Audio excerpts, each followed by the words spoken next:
YouTube блокирует это видео из-за нарушения авторских прав. Видео можно посмотреть по ссылке в первом закрепленном комментарии. YouTube блокирует это видео из-за нарушения авторских прав. Видео можно посмотреть по ссылке в первом закрепленном комментарии. YouTube блокирует это видео из-за нарушения авторских прав. Видео можно посмотреть по ссылке в первом закрепленном комментарии.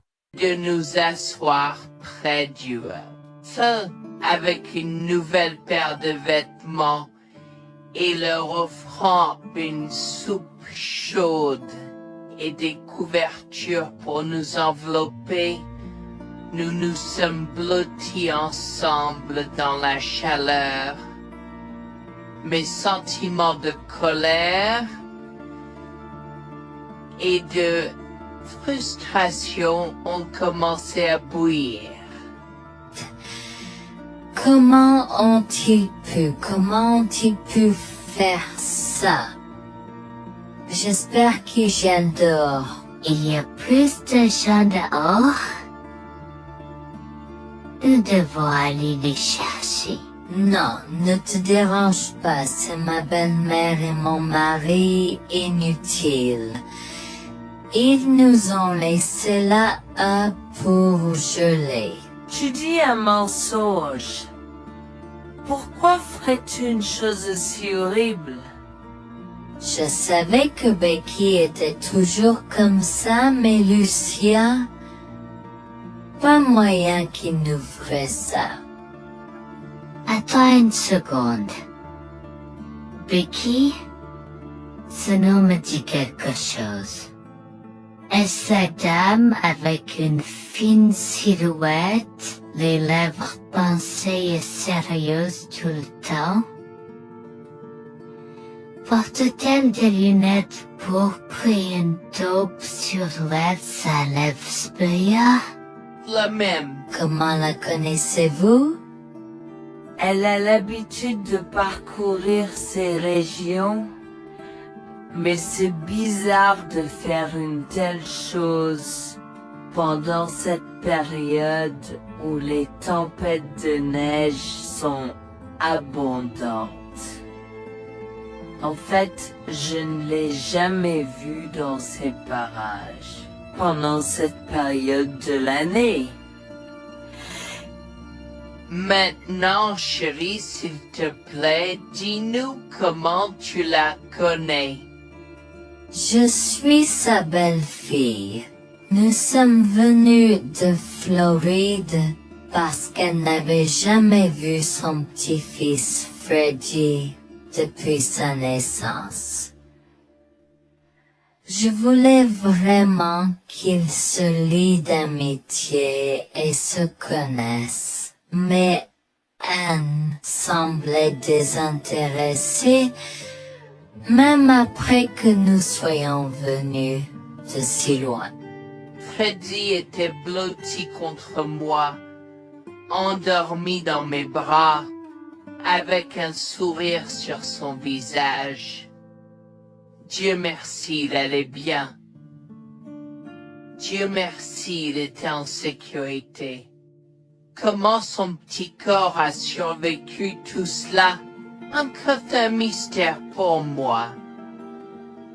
Mais plus je le regardais, plus je devenais frustré par son père, inutile, et sa grand-mère. Elle est magnifique. Cela nous fait pleurer de savoir que cela s'est produit. Vous voyez, nous n'avons pas d'enfants. Nous ne pouvions pas en avoir. Alors nous avons décidé de venir vivre sur les montagnes. C'est la vie que nous avons toujours voulu, mais nous ne pouvons pas combler les lacunes dans nos cœurs. Donc, entendre que quelqu'un qui a la chance d'avoir un tel petit enfant a choisi d'être négligent est quelque chose que nous ne pouvons pas pardonner. Tu sais, j'ai toujours eu un drôle de pressentiment à propos de Becky, je te l'ai dit, Harold. Cette femme n'est pas normale dans sa tête. J'ai crié après eux leur disant d'attendre pour nous, mais ils ont juste continué à aller de l'avant. Ils m'entendaient, mais ils choisissaient de ne pas m'écouter. Pourquoi aurait-il fait ça? Parfois, nous ne savons pas pourquoi les gens font les mauvaises choses qu'ils font. Tout ce que nous pouvons faire, c'est faire de notre mieux. Nous avons continué à converser le reste de la soirée, et aussi en colère que je fusse. Avec le stade où je m'ai fait cheveux merger parce que je savais que Lucien et moi étions exécutés de lui. Le matin est venu et il semblait que la tempête de neige se soit calmée. J'ai cherché sur divers sites web pour trouver des rapports météorologiques indiquant que c'était maintenant sûr de se déplacer dans la ville. Et la ville. J'ai échangé des coordonnées avec Georgina et Harold, les remerciant pour tout l'amour et les soins qu'ils nous ont montrés. Il n'y a pas besoin de nous remercier. Nous avons juste fait ce qui était juste. N'importe qui, avec la moitié d'un cœur, aurait fait la même chose. S'il vous plaît, laissez-moi vous accompagner chez vous. Harold et Georgina nous ont accompagnés à la résidence et, oh mon Dieu, nous avons trouvé Lucien et Rebecca assis confortablement sur le porche avant, comme si Freddy et moi étions sur le point de mourir la veille. Je suis sorti de la voiture et j'ai commencé à perdre les pédales. Qu'est-ce qui ne va pas chez vous les gens? Comment pouvez-vous nous laisser là? Tu nous ralentissais et nous voulions voir la cascade gelée. Est-ce que tu plaisantes? Freddy aurait pu mourir la nuit dernière. Tu t'en fous, vous, Lucien?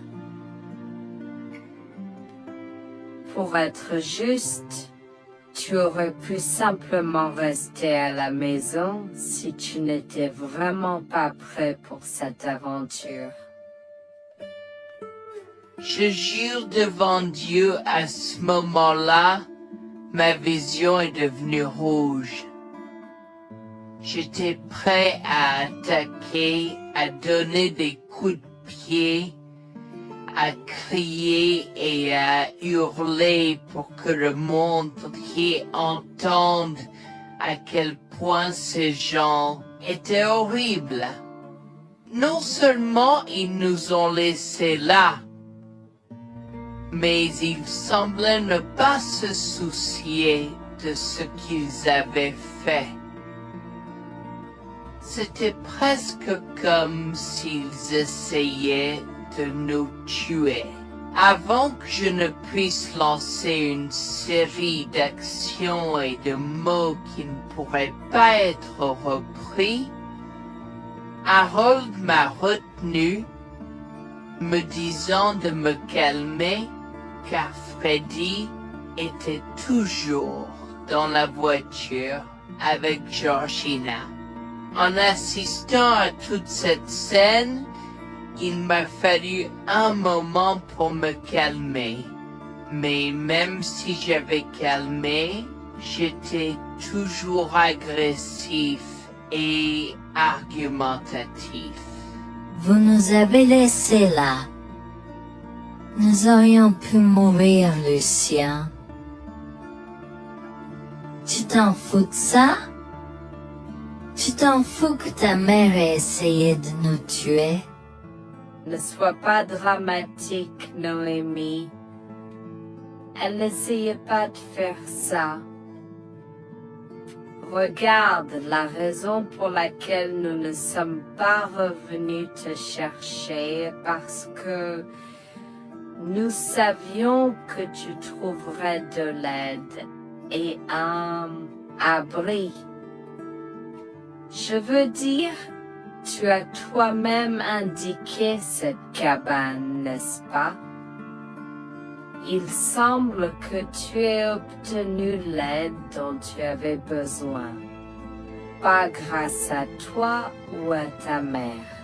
Je n'arrive pas à croire ce que j'entends en ce moment.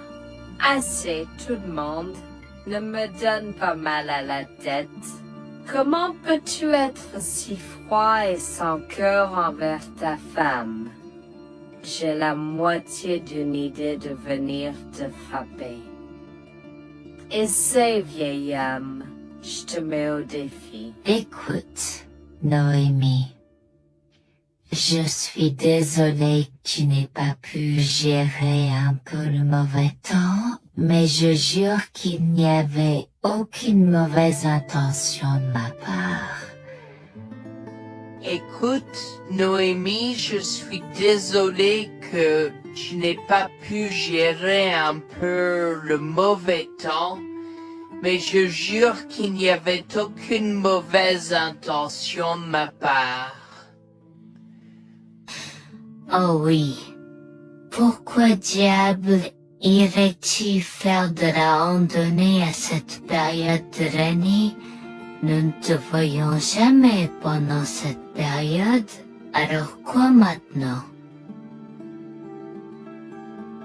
Pourquoi maintenant quand tu as un enfant qui ne voulait que se connecter avec toi? Quelqu'un pourrait argumenter que ce niveau de négligence grossière était intentionnel, Becky. Tu es une personne malade et pathétique.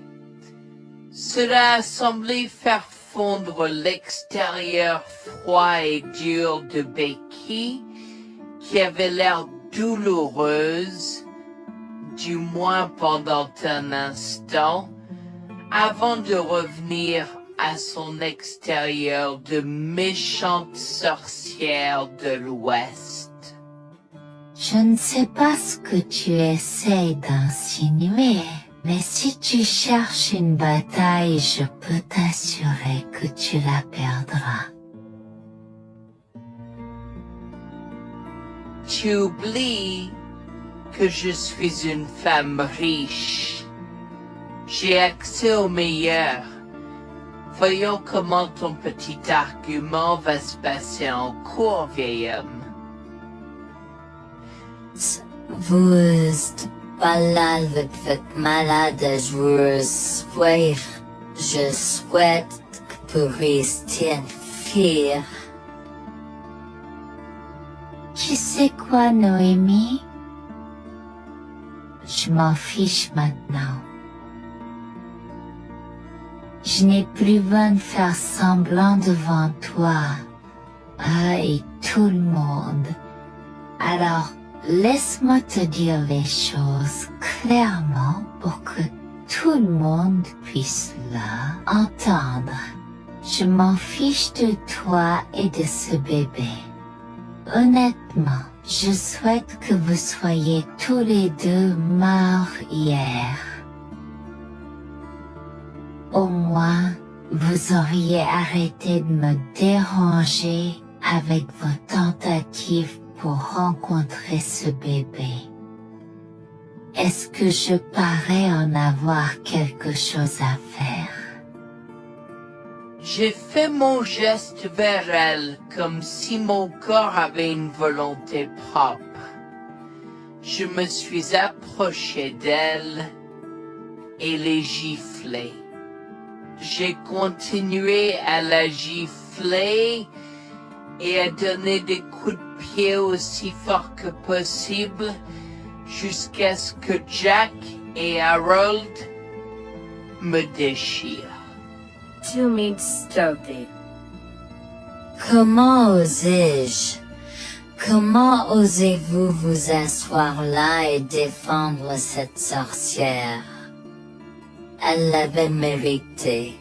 Toi, je vais te poursuivre en justice. Comment oses-tu me mettre les mains dessus? Elle ne voulait évidemment pas cela. Regardez, il semble que les tensions soient élevées en ce moment. Pourquoi ne pas tous prendre une grande respiration? Entrons et réglons cela. Vous êtes un homme faible et pathétique, et j'espère que vous passerez le reste de votre vie à expier ce que vous avez fait à votre fils.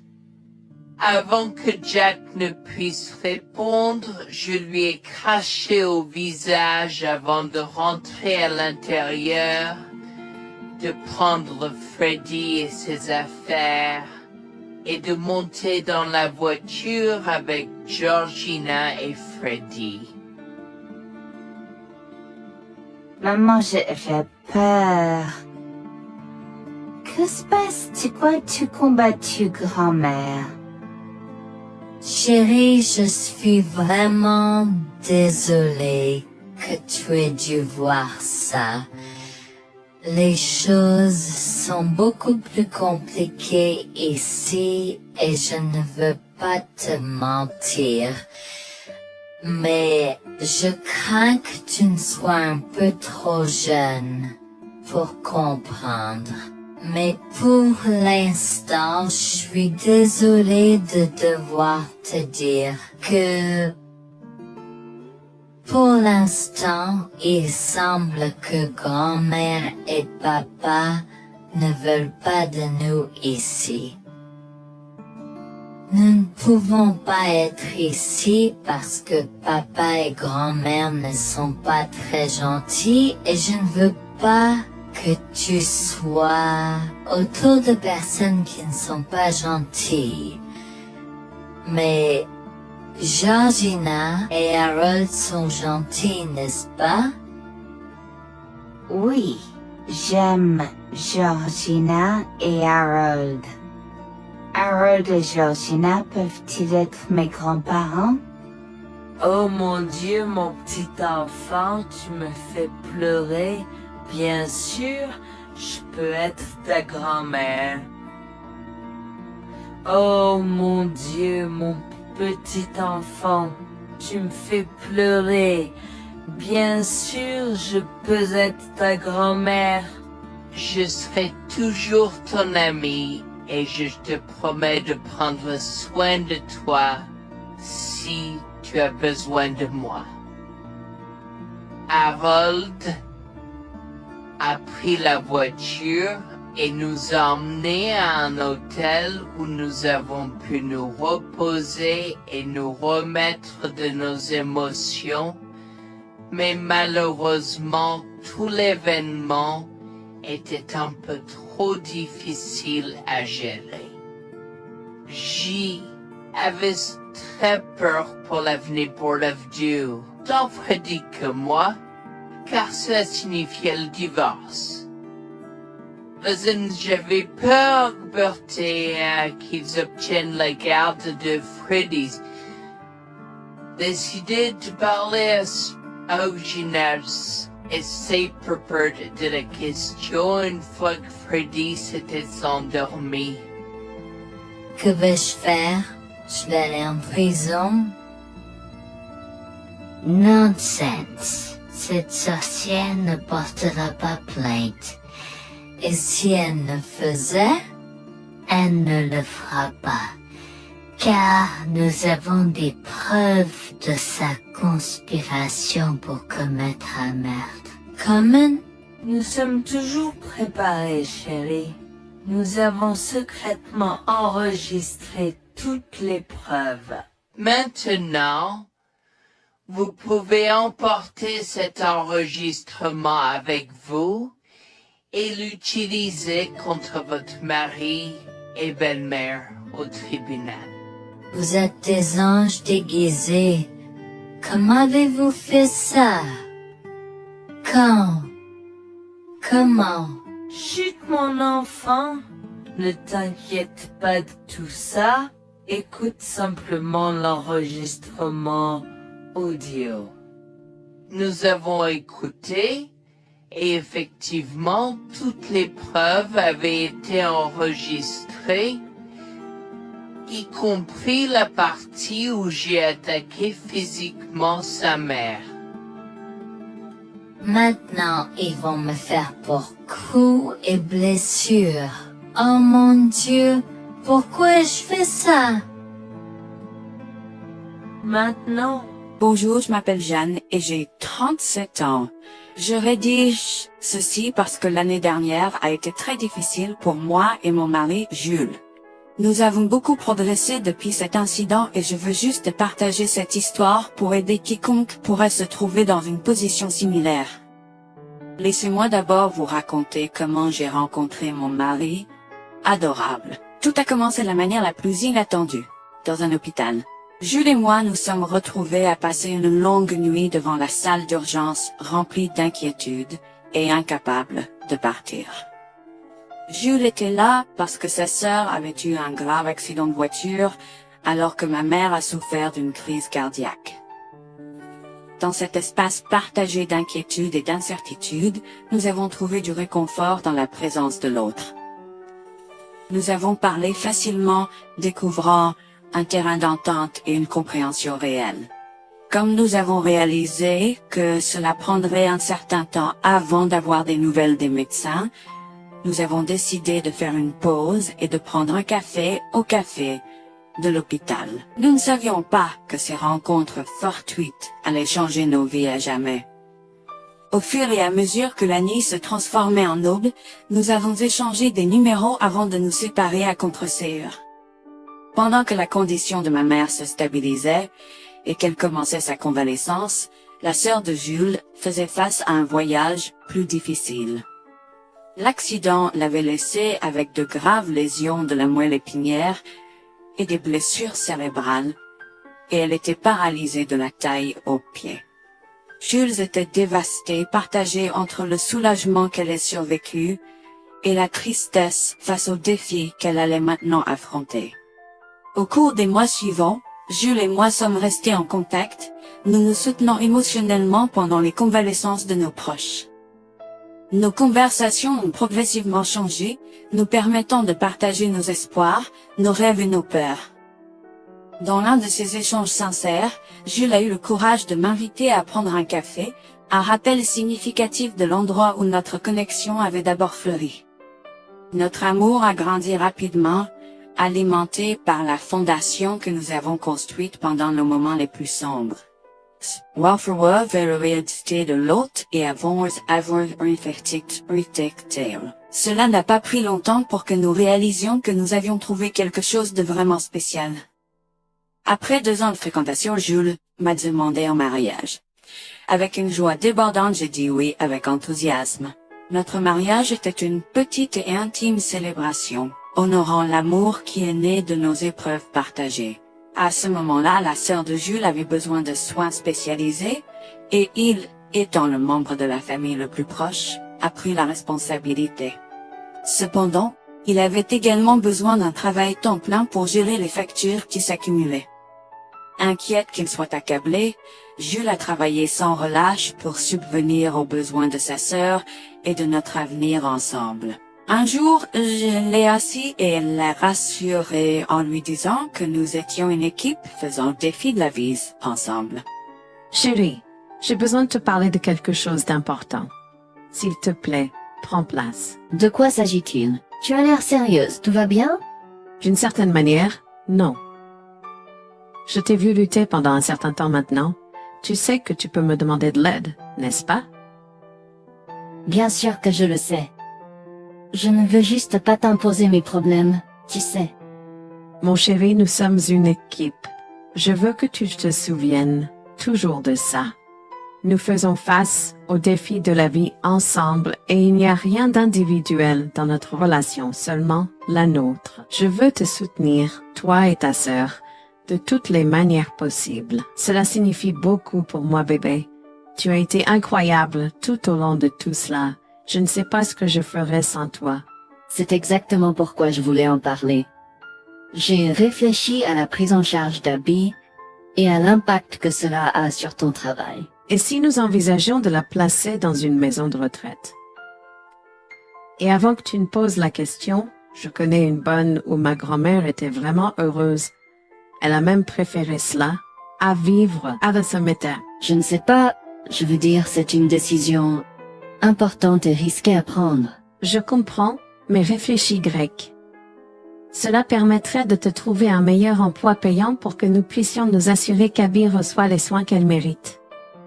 Nous pouvons la visiter régulièrement et être toujours là pour elle. Mais cela soulagerait une partie de la charge sur tes épaules. Tu as raison. C'est un choix difficile, mais je fais confiance à ton jugement. Je suis heureuse que tu me laisses enfin t'aider. Crois-moi, les choses sont plus faciles quand on peut partager ses fardeaux avec quelqu'un.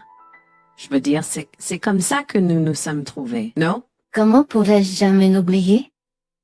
Je t'aime tellement. Merci de rester à mes côtés. Tais-toi, pas besoin de remerciements. Tu sais que je serai toujours là pour toi. Je t'aime aussi, chérie. Jax m'a fait confiance et nous avons trouvé une maison de retraite pour Abby. Au cours des prochains mois, Jax a trouvé un travail mieux rémunéré et a rendu visite à sa sœur tous les jours. Le rétablissement d'Abby a progressé de manière surprenante bien qu'elle soit paralysée. Elle a commencé à se déplacer dans la maison de retraite dans son fauteuil roulant, déterminée à explorer. La maison de retraite permettait aux résidents de sortir avec des membres de leur famille enregistrés, alors je lui ai envoyé une allocation mensuelle pour l'aider à s'amuser. La mère de Jax, Grégoire, a entendu parler de son dévouement au bien-être d'Abby et des efforts qu'il a déployés pour s'occuper d'elle. Grégoire est venu à notre domicile, les larmes aux yeux, pour exprimer à quel point il était fier de son fils, Orap. Mère, pourquoi pleures-tu? Qu'est-ce qui ne va pas? Je veux juste que tu saches à quel point je suis fier de toi, Jules. Tu as montré une telle force et compassion en prenant soin d'Abby. Je ne pourrais pas être plus fier d'avoir élevé un fils aussi merveilleux. Eh bien, merci, mère. Je fais juste ce que je peux pour Abby. C'est pas facile, mais je l'aime et je veux m'assurer qu'elle va bien. Tu as fait plus que suffisamment, mon chéri. Je ne veux pas que tu portes ce fardeau seul. Je veux prendre le relais et rendre visite à Abby plus fréquemment. Tu dois te concentrer sur ton travail et ta propre vie. Abby sera bien prise en charge. Fais-moi confiance. Eh bien, ce n'est pas comme si je l'avais fait seule. Jeanne a été à mes côtés, me soutenant à chaque étape du chemin. Nous sommes une équipe et nous sommes tous les deux engagés dans le bien-être d'Abby. Oh, je sais que Jeanne a été là, mais tu as fait tellement, Jules. Il est temps que tu priorises ta propre vie et ta carrière. Abby sera entre de bonnes mains. Fais-moi confiance. D'accord, mère, si tu es sûre de toi, alors j'accepterai. Mais je veux que tu saches que c'était un plaisir de prendre soin d'Abby et que je serai toujours là pour elle, quoi qu'il arrive. Je t'apprécie, Jules, mais il est temps pour toi et Jeanne de vous concentrer sur vos futurs. Fais-moi confiance, ce sera pour le mieux. D'accord, mère, si tu crois que c'est la bonne chose à faire, alors j'irai avec. Promets juste de bien t'occuper d'Abby. Je te le promets, maman, tu peux compter sur moi. Maintenant, m'en va et concentre-toi sur ton travail. Laisse-moi m'occuper de la garde d'Abby. J'ai trouvé l'intérêt subi de Grégoire pour Abby un peu étrange, mais je me suis tue car je savais que ce moment était important pour Jules. L'année suivante, Jules s'est concentré sur son travail et obtenu une augmentation. J'ai également obtenu une augmentation, ce qui nous a permis d'augmenter l'allocation mensuelle de Bal d'Abby. Grégoire a tenu sa promesse, mais il y avait un piège. Il a toujours insisté pour que nous restions occupés par le travail et nous a rappelé à quel point Abby était heureuse avec plus d'argent. Il nous a grondé si nous voulions la visiter et a prétendu qu'il savait ce qui était le mieux pour elle. Grégoire nous a fait appeler avant de rendre visite à Abby, donc il a contrôlé notre accès à elle. En conséquence, nous l'avons vue de moins en moins, mais nous avons continué à lui envoyer l'allocation chaque mois. Je me sentais mal à l'aise par la situation. L'attitude possessive et le comportement contrôlant soudain de Grégoire m'inquiétaient. Il semblait toujours avoir des excuses lorsque Jules avait besoin d'aide avec Abby dans le passé. Cependant, je n'ai rien dit car je savais à quel point Abby était importante pour Jules. Malgré les défis, Jules et moi sommes restés engagés à soutenir Abby. Nous avons tenu notre promesse de fournir une assistance financière, même si nous ne pouvions pas être avec elle autant. Nous avons cru qu'Abby méritait les meilleurs soins. Même si nous ne pouvions pas être avec elle autant, nous avons cru qu'Abby méritait les meilleurs soins et le bonheur, et nous voulions qu'elle ait les moyens de profiter de la vie à fond. Un jour, Jules était un peu trop submergé par le manque d'Abby. Nous nous étions tous les deux beaucoup impliqués dans le travail et n'avions pas eu le temps de lui rendre visite. Nous avons décidé de lui rendre visite sur un coup de tête. Nous ne l'avons pas dit à Grégoire car nous ne voulions pas entendre ses remontrances ou ses réprimandes. Avant d'arriver à la maison de retraite, Jules et moi nous sommes arrêtés au supermarché pour acheter à Abby toutes ses collations préférées. Nous étions tous les deux très excités de la voir et de passer du temps de qualité avec elle. J'ai même apporté ma Nintendo Switch pour qu'elle puisse y jouer. Nous sommes entrés et avons immédiatement commencé à chercher Abby, mais nous ne pouvions pas la voir nulle part. Je pensais qu'elle était probablement partie pour un rendez-vous chez le médecin ou qu'elle était probablement dans le jardin. Nous avons trouvé l'infirmière d'Abby, Mme Smith.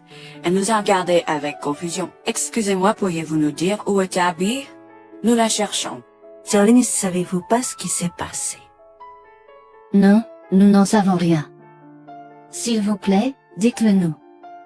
Que s'est-il passé? Est-ce que Abby va bien? J'ai essayé de contacter Grégoire car il a insisté pour être le point de contact pour toutes les informations concernant Abby, mais il n'a jamais répondu à mes appels. S'il vous plaît, dites-nous simplement ce qui s'est passé. Est-ce que Abby va bien? Je suis vraiment désolée de vous apprendre cette nouvelle. Alors que nous administrions un nouveau médicament à Abby, son corps a eu une réaction sévère. Elle est tombée en état de choc, malgré nos efforts et d'aide. Quoi? Quand cela s'est-il produit? Cela s'est produit il y a 2 mois. 2 mois? Comment cela est-il possible? Pourquoi n'avons-nous pas été informés? Je m'excuse pour cette omission. Nous essayons de joindre Grégoire comme il l'avait demandé, mais il semble qu'il n'a jamais reçu nos appels.